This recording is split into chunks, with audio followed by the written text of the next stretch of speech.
سمیع صاحب سے پوچھ لیتے ہیں کیا ایکٹ ہے, پاکستان کو کیوں دھمکیاں دی جا رہی ہیں؟ شازیہ بڑی دلچسپ صورتحال ہے یہ. سب سے پہلے 1996 میں ایران اور لیبیا پر سینکشنز کے لیے امریکی کانگریس میں ایک قانون منظور کیا گیا تھا. پھر 2006 میں وہ اس کو صرف ایران سینکشن ایکٹ کا نام دیا گیا. اس میں یہ کہا گیا کہ 10 سے 20 ملین ڈالر تک کا اگر کوئی بھی کمپنی تجارت کرے گی, ایران کے ساتھ کاروبار کرے گی, کوئی کمپنی یا کوئی ملک, تو اس پر پابندیاں لگائی جا سکتی ہیں. لیکن جو فیکچول سچویشن ہے وہ یہ ہے کہ ایک اور قانون جس کو فیپا کا نام دیا جاتا ہے, اس کے تحت جو بہت سارے امریکہ میں رہنے والے ایرانی ہیں ان کو ایران کے ساتھ تجارت کی اجازت ہے. وہ وہاں ان کو, اور ان کا جو والیوم ہے وہ 20 ملین ڈالر سے بھی زیادہ ہے. پھر صرف یہی نہیں, ابھی چند دنوں پہلے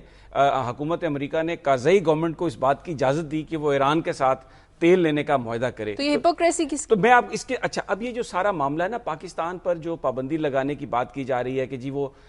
تہران سے ایران سے گیس نہ لے, یہ ایک اس لیے کیا جا رہا ہے کہ بڑی جو امریکی آئل کمپنیز ہیں, جس میں اس سے پہلے بھی جب یہ 94 میں ترکمانستان سے پاکستان نے انڈیا دیا تھا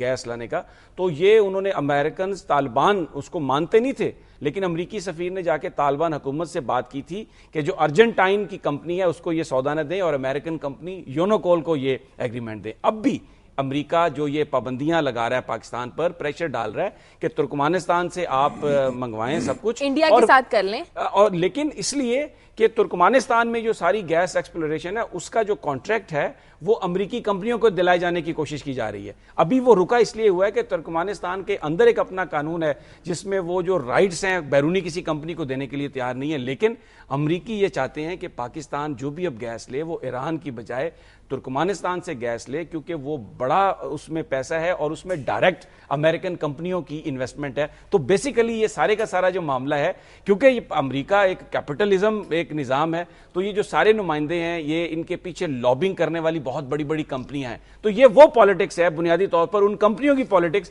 جس کا شاخسانہ ہم, اچھا فیصلہ تو پاکستان کو ہی کرنا ہے, ہم دھمکیوں میں آئیں گے یا اپنے مفادات کو ترجیح دیں گے؟ یہ تو پاکستانی حکومت ابھی تک تو یہ کہہ رہی ہے کہ ہمیں ایڈ نہیں چاہیے, ہمیں ٹریڈ چاہیے, اور رات بھی جو ایوان صدر میں میٹنگز وغیرہ ہوئی ہیں ابھی تک تو یہی لگ رہا ہے کہ پاکستان اس پریشر کو ریزسٹ کر رہا ہے. لیکن اگر وہ جو بڑی تیل والی کمپنیاں ہیں جو ترکمانستان میں بھی حصہ لینے کی کوشش کر رہی ہیں, بیچ میں سے انہوں نے کوئی وہ جو ہمیشہ وایا نکال لیتی ہیں اور جسے ہم چھاتا بردار کہتے ہیں, بیگز آ جاتے ہیں انڈر دا ٹیبل, اور پھر آف شور کمپنیز, اگر وہ ہو گیا تو شاید ایران کی بجائے پھر دوبارہ یہ جو ترکمانستان والا بات ہے وہ ڈیل.